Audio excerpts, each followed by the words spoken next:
Hello and welcome to Let's Talk. Today we're here with State Representative Richard Stark, and we're very happy to have him here, and we're going to be talking about the state of Florida legislative past session and the future.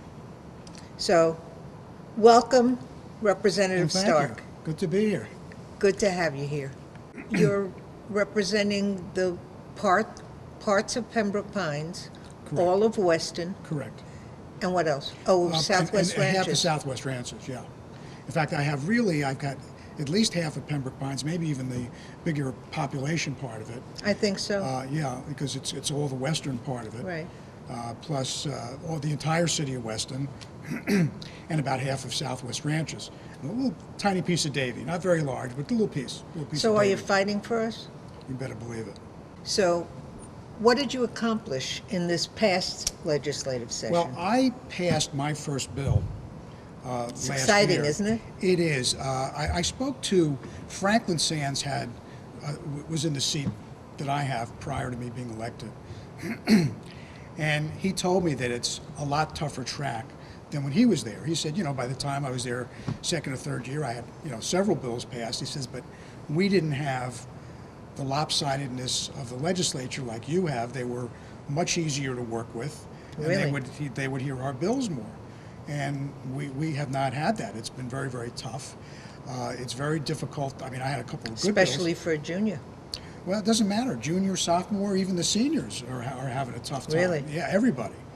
I mean, it just so happened I had the right bill at the right time and the right way, however you want to put it. I actually had a bill that was on track to pass my very first year there, and it was a bill that involved the school district. And I do this thing, I don't know if you know who Ari Porth is. No. Ari was a state representative up in the Coconut Creek area. And he did this contest every year. He went to all the high schools in Broward County, and with a senator, had a contest, and they would have students for 4 or 5 hours present bills. And last year, a student at Western High School, who was from a military family, said that there is a problem. Military families are being moved frequently. So they're here this year, they're there next year, they could be here 2 years, 3 years, then all of a sudden they got to move again. Right. And when you move to Florida, if you want to go to a state university or, You have to or live there. college, you got to live here. I think it was 2 years. So we amended that. This bill amended that, changing that as soon as they move here and establish residency, they can now access public education in this state at the in-state tuition rate. And it's not just for the veterans and Oh, that's military what I was gonna personnel. ask you. It It's was for the made just spouses for and them. dependents. And it added a few branches of the military service didn't even know existed, like the NOAA or the NAO, whatever it is, the National Oceanic Atmospheric something. They do the hurricanes. They predict the hurricanes and do all that. They have a uniformed. They have people that are in uniform from the feds that are in that branch. We had no idea. No, I didn't. I So- never heard of them. Right. So this affected that, and then there was something else called the Uniformed Services, and it passed the House of Representatives unanimously. One guy said he was going to vote against it, but I was lucky he was absent that day. Said he didn't believe in, it was a libertarian, didn't believe in, telling the legislature what to do as far as who pays what tuition.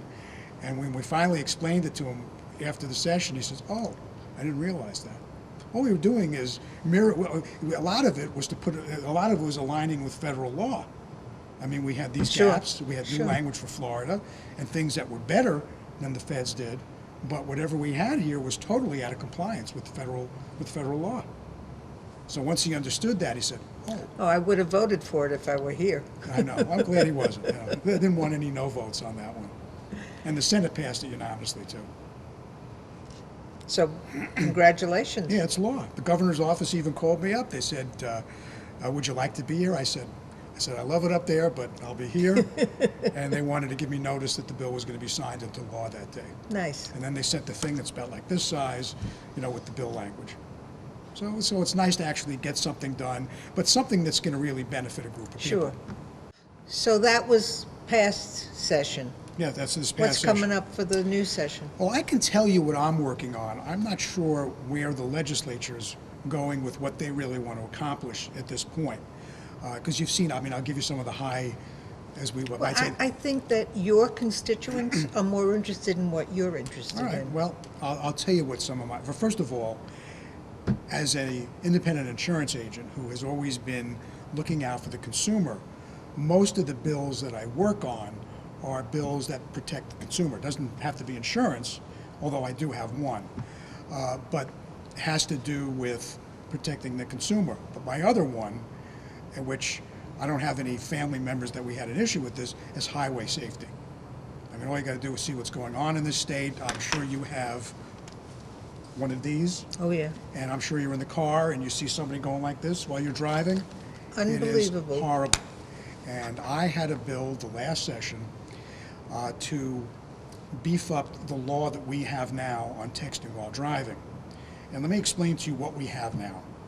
My very first year there in the legislature, we passed a bill that made it an enforceable infraction for people to text while they drive. Now, I say infraction because I don't believe you get any points for this. You basically just get a ticket and a $30 fine. And the state... That doesn't stop anybody. Yeah, well, it does a little bit. I'll tell you why. First of all, the state had been, the legislature had been trying for a couple of years to get this done. There is a group in the House and a group in the Senate that are dead against these type of bills. They think they don't work. They think it's an impingement on people's freedoms to do what they want to do in their car, and they're dead against it. And my very first year there, I got to see how bills get passed, how they get knocked out, and we had voted for texting while driving in committees. It's on the House floor, and now a representative puts a amendment on the bill. The bill says that if you are, unless there is a accident resulting in death, or then there was a definition of how bad the injury is, the police may not pull your medical records, and it's a secondary offense. And that means that you can't be pulled over if you're texting. Yeah, so they So- pull you over for something else, Right. and in the meantime, if you're texting, Right. they can give you Correct. a So ticket. this is the form, we passed it. We sent it to the Senate, and then we're all going, Senate's going to punt. They're just not going to want this bill. But in their infinite wisdom, because the Senate is a more moderate body, they said we need a texting law, and they took it. And because we have it, there's a lot of people who don't know how strong the law is. So they know that They're it's against the testing it? law. They know that it's against the law, so it might defray some of it. I had a bill last year that basically just took out the language saying that texting is a secondary offense. So the law would say the same, except the police could pull you over. And I couldn't get one committee to hear it. Some of the higher ups in the delegation that controls the legislature, they didn't want it. Same people who had that stuff, the items with the other law.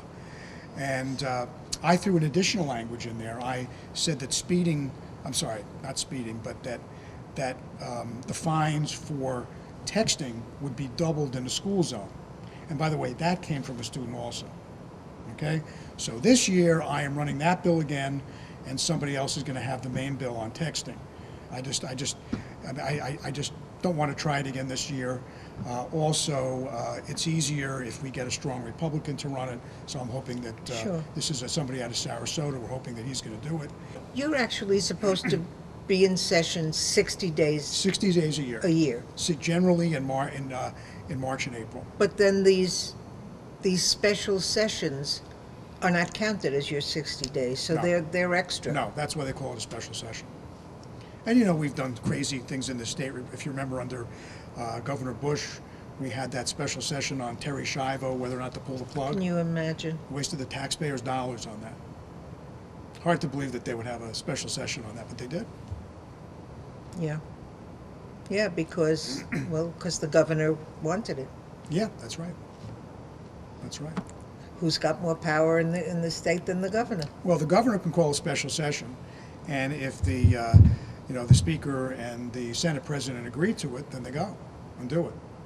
You know, I don't know what the formalities of that, but I don't think that the governor can just say, okay, we're going to have a special session No. and it happens. It's got to be agreed to by the legislature as well. Yeah, but don't they agree anyway? No. No, Don't they don't. normally agree? In normal times, the answer is yes. But right now, the Senate and the governor's office are at odds. The House of Representatives is a little bit more friendly.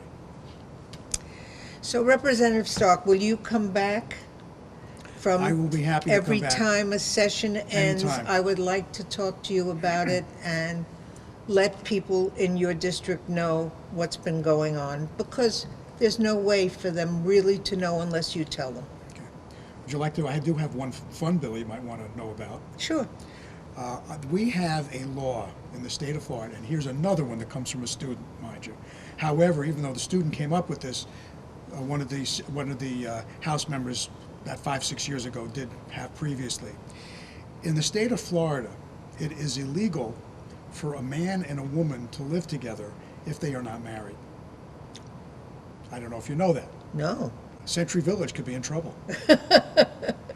And so I am in my third year in bringing up what we call a cohabitation bill. And the first time, It may be a law, but it's never been processed. yeah, It's never. it has. You're kidding.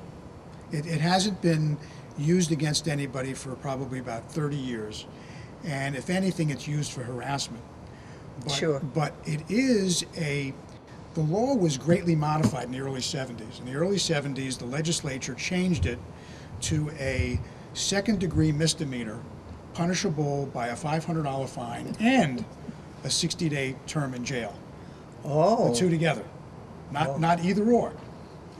And so there can be harassment. You know, you don't like that group of people. Oh, I hear this one is shacking up, so let's prosecute them. And it has happened. But the thing is that it's still on the books. It's an antiquated law. On top of it, you know, if you have to fill out an application, if you've ever broken the law, you may have broken the law with this. That's right. And you would be surprised So you have a bill to repeal set this. that law aside? Right, and you would be surprised how much opposition there is to this. Well, you know, the religious right. Well, you wanna know what they It has said? to be told. You want to know what they said? What? Rick, if you present this bill, I think it's going to pass committee. That's why I can't allow you to present it in committee.